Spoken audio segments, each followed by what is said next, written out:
Hi everyone. So let's have a look at this. We're going to talk a little bit about how to shape an introduction. Introductions are really the last thing we write when we write a thesis, right? You don't know what you're going to introduce until you've actually done the research. So you start with reading, you construct a kind of literature review, you find your research questions and objectives. If you're working in a field that requires you to have a theoretical framework that's quite overt and spelled out, you go and do that. Otherwise, you work on other kinds of things. For example, your hypothesis and then your methodology and research design. You go get data, you analyze and interpret that data, and you then are able to say, oh, this is my argument, these are my findings. Then at the end, you say, right, here's the frame for the study that I've done. Right? That's the thesis process in a nutshell. But that isn't how we write a paper, because when we write a paper, we're not going on a journey of discovery. That's the thesis process. We've already discovered the thing that we want to tell people about.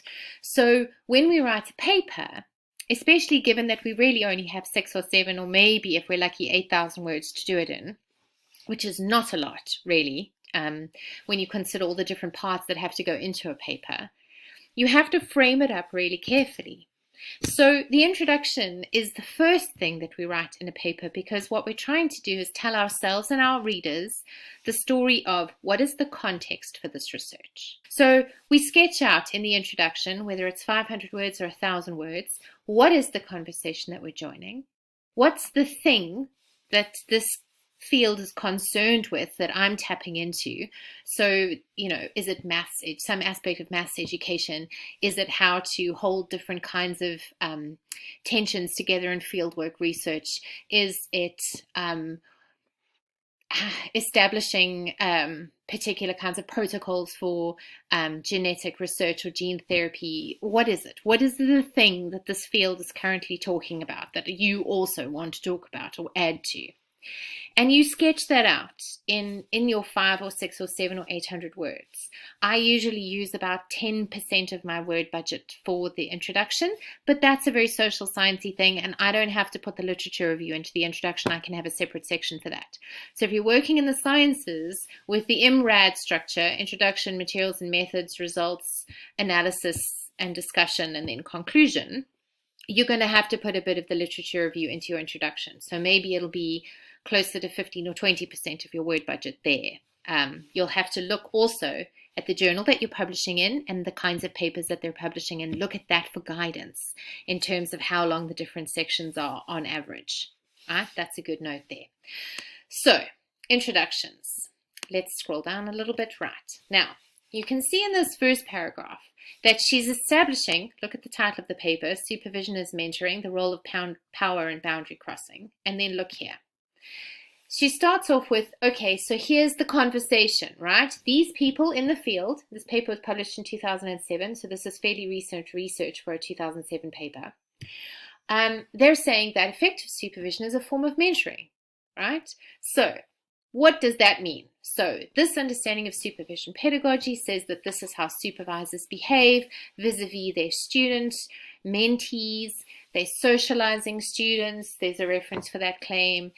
These authors are suggesting, now she's setting up the context for her argument, they're suggesting that if you see supervision as mentoring, it removes the hierarchical problematic aspects of traditional forms of supervision, where the supervisor is the master and the student is the apprentice. Okay, and she references a couple of studies that have made this kind of argument. And she says it appears to suggest that if you see yourself as a mentor rather than a master supervisor, it removes the operations of power. So she's set up a kind of, okay, so there's this conversation going on in the field about supervision as mentoring. And the research so far has seemed to suggest that mentoring removes the problematic aspects of power dynamics and power differentials, especially a hierarchy between student and supervisor, right? And then she says, however, now that's the widest part of the funnel there, right? That first paragraph. That's the conversation. But now she's going to narrow in a little bit to what she wants to talk about. And she particularly wants to talk about power. You saw that in her title and in her abstract. So she says, but actually I'm going to say the issue of power is an integral aspect of any form of pedagogy. And we have to be very careful not to portray supervision as a kind of innocent, neutral practice, because that will mask the role of power in supervision in ways that then make it very difficult for us to talk about how real it is and how it shapes this. Then she says, okay, so I'm going to explore some of the literature on mentoring and then on supervision as a form of mentoring. And I'm going to emphasize the role of neoliberalism in giving the mentoring discourse such influence within debates about supervision at this time. This is what I mean by neoliberalism. So there, she's defining a key term because that can be understood in lots of different ways. She wants to particularly understand it following Davies there. And then she says that the neoliberal agendas tend to focus on the role of the rational individual, and they deny operations of power, desire, difference, and emotions in practices such as teaching and learning. And the literature on supervision positions supervisors and students as equal in the relationship, and that they don't have any power play between them. And she wants to say, I'm not so sure this is true, right? So she narrows, she's continuing in with a little bit the narrowing of the funnel here to say, in putting forward this argument that we need to think more critically about the role of power in mentoring research students, I'm going to use DeVos's work in identifying mentoring as a site of governmentality. And this plays very much into her understanding that it's influenced by neoliberalism, right? So you can see the signposting, the links here, hopefully. She's applying understandings of mentoring to subjectivities or technologies of the self, which she draws from Foucault's work, that research students are required to develop. So as a result of supervision, we require students to kind of become self-regulating and have high levels of self-efficacy and be able to kind of manage themselves. And we don't expect to behave like parents towards our students, right? We want to have different kinds of conversations as supervisors. But she says, I'm going to challenge the concept that neither supervisors nor students are actually always autonomous and rational beings engaged in this relationship. And she says, I'm going to argue that if we accept that mentoring is a site of governmentality the way DeVos argues that it is, and the way I'm going to argue that it is, then postgraduate supervision is one of these sites as well, because of the surveillance mechanisms supervisors and institutions use, right, to monitor supervision. Now she's really zooming in this paragraph to say, in particular, I'm going to track some of the operations of power inherent in the way supervisors talk about supervision. So now she's highlighting where's my data coming from? What am I going to do?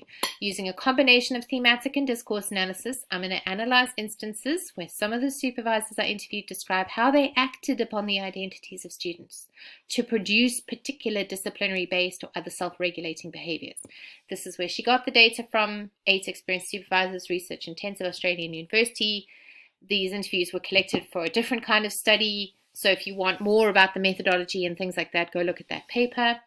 And they came from a range of disciplinary backgrounds and genders and different kinds of supervision experiences. Right.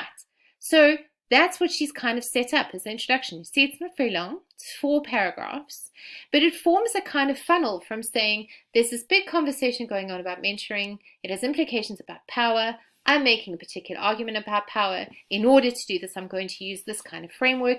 And this particularly is the paper that I'm going to talk about. These 8 supervisors, this particular analysis, this particular focus. And then she moves on from there to go into the literature, because she's told you she's going to survey the literature first. And then she's going to look at her kind of almost a bit like her analytical framework or theoretical framework. So she's told you DeVos and Foucault.